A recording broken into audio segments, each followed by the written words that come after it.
Hello and welcome to Mr. Brown's class. Today we will be learning the different elements of figurative language as well as different types of poems that you will be required to write.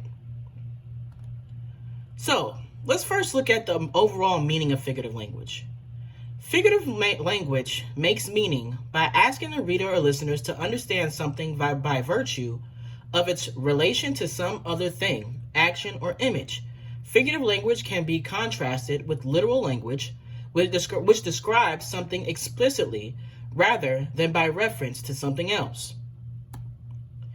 So, in this, we are going to focus on 5 different types of figurative language.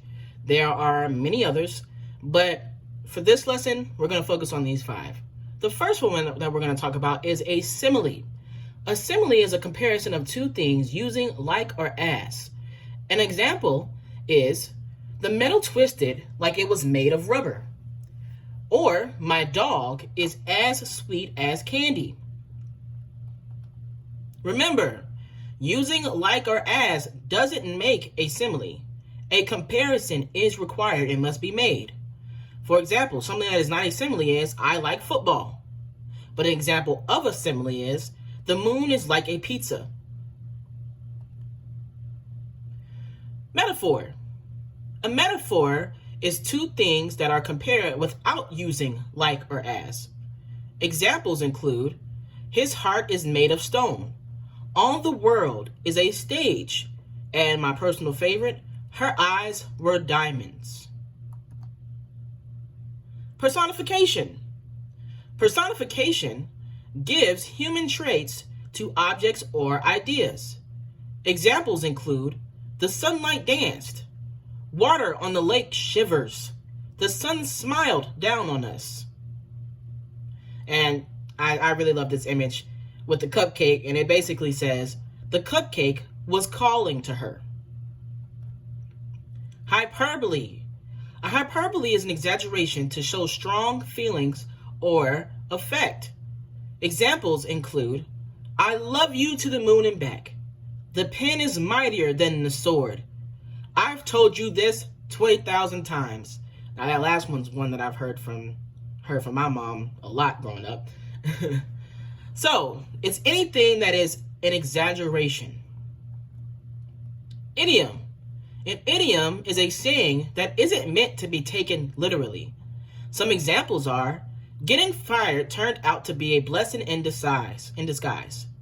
Don't beat around the bush. I'm going to call it a night.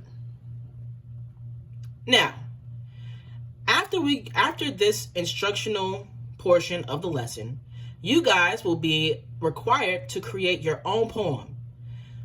You will either choose from these 4 types: free verse, haiku, narrative poetry, and a sonnet. Now, you will also be required to use 2 of the 5 types of figurative language that we just discussed in your poems. So let's look at these types of poems, guys. A free verse poem is a literary device that can be defined as poetry that is free from the limitations of a regular meter or rhythm and does not rhyme with fixed forms. An example is, in winter, all the singing is in the top of the trees where the wind bird, with its white eyes, shoves and pushes among the branches, like any of us. So as you can tell, there is no rhythm, there is no rhyme, but it is still a poem. Let's look at haiku. A haiku is a Japanese poem of 17 syllables in 3 lines of 5, 7, and 5. Traditionally evoking images of the natural world. So this haiku is by Ariana, and it reads, sitting on a rock, I watch the tall grass blow slow, and birds faintly sing, swirling and twirling, sloshing, splashing, and crashing, all wrinkling with fish. So as you can tell, the first line in each one of those sections has 5 syllables, the second had 7, the third had 5 again. Narrative poetry. Narrative poetry is a form of poetry that is used to tell a story. The poet combines elements of storytelling, like plot, setting, and character, with elements of poetry such as form, meter, rhyme, and poetic devices. So, let's look at the example to the right.